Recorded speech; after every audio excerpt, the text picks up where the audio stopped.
About anything you see tonight, feel free to contact me by email, or I'll bounce you off one of my colleagues. So this girl, no, never mind. Well, so like Jay said, I mean, because people are filtering in and stuff, we were planning to start sort of towards 6:30. I hear that these things usually go until about 8 or maybe around there. I double booked this on the same night as my wife's book club, so she told me at 8 o'clock you have to leave that and get home so I can get home. So 7:30? Took that off?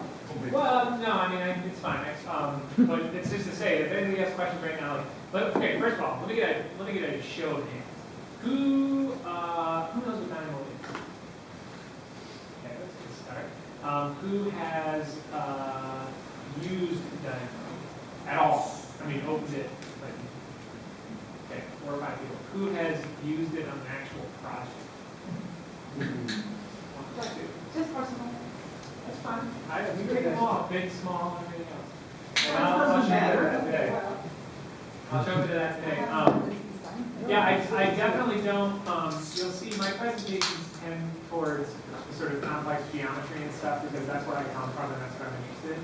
But Dynamo is a pretty general purpose tool for scripting and automating, Revit, and now even more so other applications in the Autodesk sort of ecosystem. So yeah, small projects, we love those too. I mean, the idea from the outset with Dynamo is that anybody, no matter what kind of project they had or what kind of challenge they had on that project, should be able to get in there and make a little script for like, I don't know, rename your sheets, or change the elevation heights of all your levels by some tiny little amount from Excel. I've been doing it for things tedious things. Yeah, that's great, and I really do think that's probably more so than the complex geometry. I mean, certainly like resolving, tough geometric challenges is a big time saver. Can you imagine if I remember when I was in practice and things like renaming all the sheets in your set to the Excel file that the project architect said I was doing instructional, and you'd have some intern going and renaming all the sheets and if you could, and they changed all the time. These weird sort of baroque names. So you could save an hour out of somebody's day, every day. You save every user in Dynamo, you save hundreds of thousands of dollars a year. Well, I'm trying to get my bosses to know that my bonus should be based on how much time I save our users. They don't buy it. So let me ask a question about the limitations of this, at least right now with Dynamo. So the API, you can get into dealing with models and dealing with, for instance, one of the things I'm considering is taking hosted families and in mass jamming them and making them unhosted. Okay. Many hosted families are just stupidly, Okay. you don't need a wall stop, it's just a wall. Yeah. Because I don't put it on the cabinet, etc. Is there thought about getting to that level of, because the API can do it? There is, and okay, so Dynamo works in 2 contexts, and this is a good question because I might not show this in the presentation or any of the demos, but Dynamo works both in the project context and in the family context. So family geometry, so you have Dynamo script that builds into a family, or you can have Dynamo script that builds into a project. The next thing we're interested in doing is actually making it through the API, it's possible to create families programmatically. And so if you could have a Dynamo script that actually built all the geometry and then actually just pop that family, that would be cool. And it would allow you to do kind of whatever you wanted to do. The challenge... Even what I'm looking at is even just nesting the existing family, right? At the location, and then tying every parameter to new, so it's kind of make parameters. Right, so there is a real challenge, which is, and it's the reason we haven't tackled this story yet, because it gets a little bit sticky. Like, pushing geometry into a family is fine. We can do a lot of geometry complex. It's setting up those relationships. Let's create some reference planes, and then let's lock that stuff to those reference planes, so that the thing that comes out the other end of that family is perfectly well formed and usable by somebody who's not using that. Yeah. So it's kind of on the horizon, and it's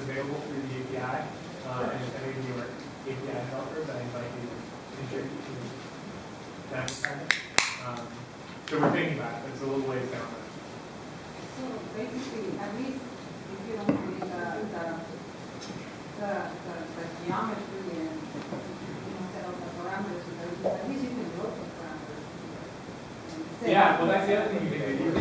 And it's funny, I just before I came here, I was looking for really old slides that predated Dynamo, and unfortunately they're on a laptop, which is pretty much a doorstop now, and I couldn't get them off. But one of the projects that I worked on was the old stadium bowl creator tool. And so like every architecture firm you'll ever go to that works in stadiums has some AutoLisp script or a grasshopper routine or something that causes, that has the algorithm for defining the cross-section for the stadium.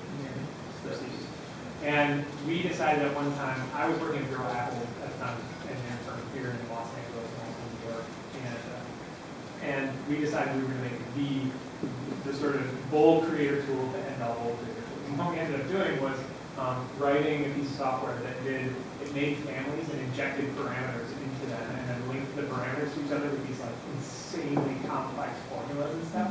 So the end result of like pressing run on this tool was a family that had like all of these parameters set up, each which were linked to each other by these like little variables, and it was pretty awesome, but it was incredibly hard to understand.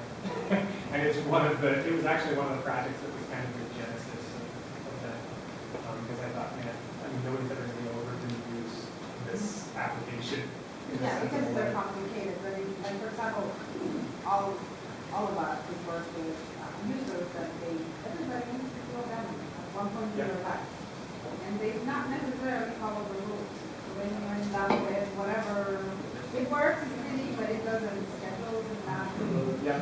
So all these things, at least, I don't know, for creators. Let's start with this. Yeah.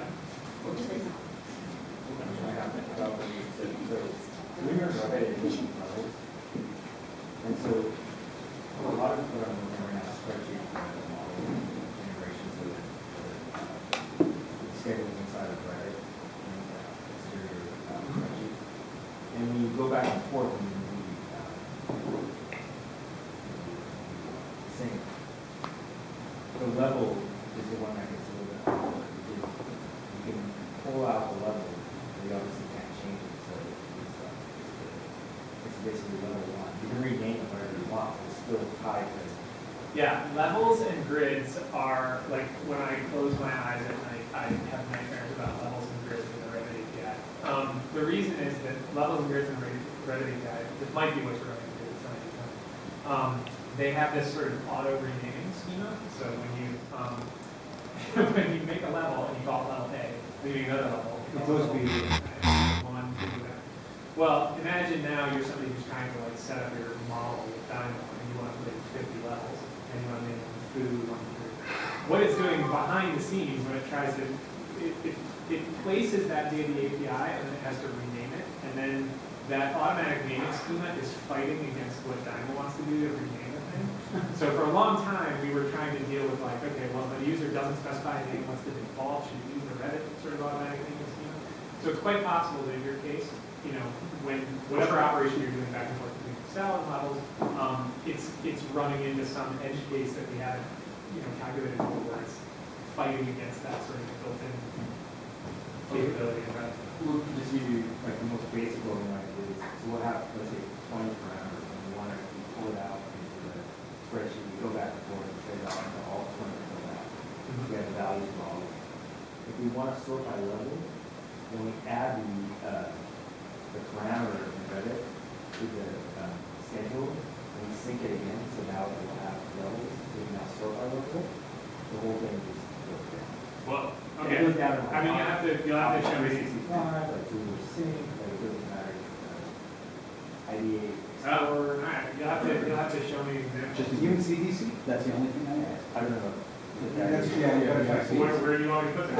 Hopefully, it's usable. Oh, Or yeah. computer. Yeah. They have a Oh, spreadsheet.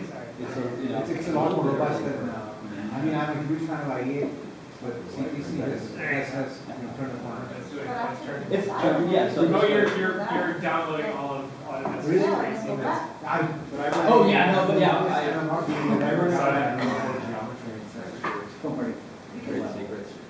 Okay. That's good. Okay, well, yeah, I mean, by all means, use that right there and then send me an example, screenshots, the file, or whatever. We can do that with Dynamo, right? By the script, it's still in the Excel sheet, that. Yeah. And we'll show an example of that day. I'll show like a very simple example again. So, With level. with levels. Again, I'm one of Maybe the with levels. really early users. I gotta ask you this. I still can't get my head wrapped around how to get into it. You know, what I mean, it's because think of someone who's trying to learn a new language. Yeah. How do you break it? That's what the problem is for me.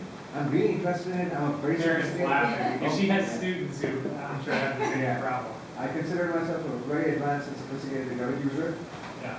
but when it comes to, as soon as I break into Dynamo, Yeah. So, wow. yeah, that's what happens. Oh, that's what you were doing earlier.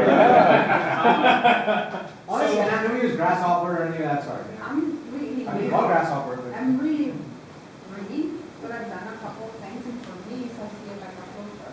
I put my steps, write them down, step 1, step 2, No, I do that. I use step my manager. and then, to and put all my then maps you, together. like, and then I just put them in boxes, Yeah. and then I look for them. and Well, then it so kind of works. there are a couple of pretty significant challenges. Okay, so one, and I'm just going to kind of blow up the history of this thing that I had. You know, Dynamo started as a kind of a project that I was working on. It just made kind of sense to me to name the things according to what they're named in Revit API. Well, what things are named in Revit API is not always what they're called in the interface. So, you know, a great example of this is it's called a family type in the interface. It's called a family symbol in the Revit API. And that's because type has an overloaded meaning in your program. So when I made the family sort of types drop-down mode, it's like all the family types that loaded in your file. I called it the family symbol drop-down. It seemed like a no-brainer to me. I mean, everybody was like, how do I get a family type? And I was like, oh, you use a family symbol. What did you do again? Well, so we're actually, right now, we're doing a huge renaming effort. We're like going through a lot of nodes, and we're renaming, we're starting with the ports, and we're renaming the ports so that the input names and the output names make sense and are consistent. And then we're going to sweep over node names. We've already done one pass over node names and made some consistency adjustments, mostly in the geometry already. We're doing the same thing for Revit, get the names consistent so it's not family symbols, it's family types. Because truth be told, when I went to put together this presentation, because I've been working on other stuff deep in the heart of Dynamo, I actually touched Dynamo for Revit in a little while, and I opened up Dynamo for Revit, and I did the workflow, and I was like, what is this? And I couldn't find some things myself because they were called the other names. So it's frustrating for us as well. In terms of new users getting in there, you know, it is essentially a programming language. So how does a new user get into a programming language? The way that they usually get into programming language is through examples. You know, you have some example that's pretty close to what you want, and you follow that example. So one of the first things we did was we put in all of the sort of sample scripts. But those only get you so far. They show you how to do very basic operations. So the other thing we've been working on lately is we've been developing things like the Dynamo Primer. So I don't know, I'll start by showing you guys Dynamo BIM, which is the website. Well, since we're going to get started, let me just break it. Oh, yeah, please, sorry. And just introduce it for anybody that may not have gotten here late or doesn't know. In Keough, is pretty much Dynamo embodied. So I'm really personally very, though your name relates to more of what you are rather than something you know. But no, really happy to have them, and I want to thank Stuart for setting it up because I don't know, maybe it can never really happen. So thank you, Stuart, for doing that, and want to thank Precious and USCAD, and I don't know who else. Did everybody carry the bureau? And also for kind of going out of the way this month, because Eric with Michael does something about getting married was more important than buying pizza for us tonight. So asked if we could hook it up and then we reimburse it. So at next month whoever shows up will get back here about that. How awesome it was. But thank you guys. And thank you all for coming. And so And the next DLR, next awesome for hosting this year. Thank you for coming, you guys. Yeah. Love to have you guys.